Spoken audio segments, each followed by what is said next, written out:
से श्री महाराज जी के युक्ति से आज इस प्रकार यहाँ मंथन चल रहा है। समुद्र मंथन यहाँ हो रहा है। समुद्र मंथन में कितनी वस्तुएं प्राप्त हुई? 14। आज बताई जाएंगी कि 14 वस्तुएं किस प्रकार निकली और उनका कारण क्या है। हमने अभी तक श्रीमद् भागवत जी में या पुराणांतर पढ़ा होगा कि हल निकला, ये वस्तु निकली, धनवंती, उच्च स्वा, घोड़ा, यहाँ तक लास्ट में अमृत निकला। आपने पढ़ा होगा, लेकिन पढ़ने के बाद सुन लिया होगा और कुछ नहीं। लेकिन आज जो महाराज जी की युक्ति है उसके द्वारा बताया जाए कि हल निकला, उसके बाद फिर ये चीज़ निकली, इसका कारण क्या है, किस प्रकार कारण है। तो इसमें किस किस वस्तु का प्रयोग हुआ? मंदराचल पर्वत का। और इसको मंदराचल पर्वत को पकड़ने वाला कौन था? कच्छप भगवान। पृष्ठे ब्राह्म्यद मंद मंदर गिरी कंडुयान नोल निद्रह। पृष्ठे ब्राह्मण, भगवान की पीठ पे क्या रखा है? पर्वत रखा है। तो भगवान की पीठ पे जो घर्षण हो रहा है ना, घर्षण के कारण उनके पीठ पर खुजली मच रही है। ये पर्वत रखा है तो उनको लग रहा है कि ये मामूली सी वस्तु रखी है। कुछ सरसों का दाना उनकी पीठ पे। पृष्ठे ब्राह्म्यद मंद मंदर गिरी, कोई छोटी सी वस्तु उनके पेट में घूम रही है और उनके पेट में खुजली मच रही है। और खुजली के कारण वो सांस ले रहे हैं ना, तो वो सांसों का प्रकार अभी समुद्र में देख सकते हैं। अभी भी समुद्र में बढ़ता है, चढ़ता है, उतरता है, दिखाई देता है। तो वो समुद्र में अभी भी दिखता है क्योंकि भगवान ने सांस ली थी, उसका प्रकार अभी भी है। इस प्रकार आज बताया जाएगा किस प्रकार किस वस्तु का क्या कारण है और किस प्रकार बताया। आप इसको देखिए।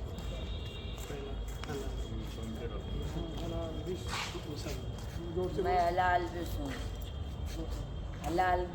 को भगवान शंकर ने ग्रहण किया था। हलाल विष्णु का मतलब है कोई भी अगर हमको अपशब्द कहे या फिर अपमान करे, कोई किसी प्रकार से अपशब्द बोले तो उसको हृदय में नहीं रखना। कि हमने 1 महीने पहले तुमने ऐसे करके हमसे कहा था तो आज भी हमें याद है, उसे कंठ में रखना चाहिए।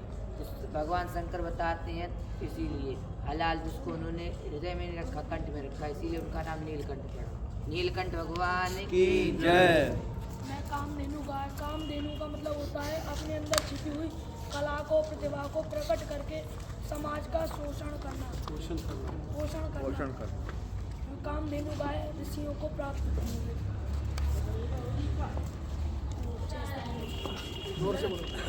उच्च स्त्रवा। जब हमारे जीवन में प्रतिभा आती है तब हमारे जीवन की गति अश्व की तरह गतिमान हो जाती है। यह उच्च स्त्रवा घोड़ा अश्व किसको मिला? राजा बलि। मैं ऐरावत हाथी हूँ। जब हमारे जीवन में प्रतिभा अपनी गति पर होती है तो हमारे पीछे जो लोग हमारा बुरा चाहते हैं तो वो युक्ति सोचते हैं, तो हमको उन पर ध्यान नहीं देना है। हमको अपने हाथी की तरह मंद चाल में चलते रहना है। और ये ऐरावत हाथी राजा इंद्र को प्राप्त किया। जब आप ऐरावत हाथी की तरह मधुमस्त होके किसी की ओर ध्यान नहीं देके अपने मार्ग पे चलते हैं तब आपको कौस्तुभ मणि मिलती है। समाज आपको सम्मान देता है और समाज आपको तब कौस्तुभ मणि की तरह अपने गले में धारण करता है। और कौस्तुभ मणि भगवान विष्णु भगवान के गले में शुभारंभ है। पारिजात वृक्ष है, जो वृक्ष के नीचे संकल्प करता है उसकी मनोकामना पूरी होती है। संसार में जो कल्प वृक्ष आता है उसका मतलब जैसे उस वृक्ष के नीचे बैठ करके जो भी संकल्प करते हैं या मनोकामना मांगते हैं वो पूर्ण होती है। ऐसे ही संसार में जो विशिष्ट वासनाएं होती हैं वो हमको संसार से अपनी तरफ खींचती हैं। मैं लक्ष्मी हूँ। लक्ष्मी का अर्थ केवल यह नहीं होता है धन दौलत, ना कि कैश। लक्ष्मी का अर्थ है अपने लक्ष्य को प्राप्त करना और सदा ही साथ रहना।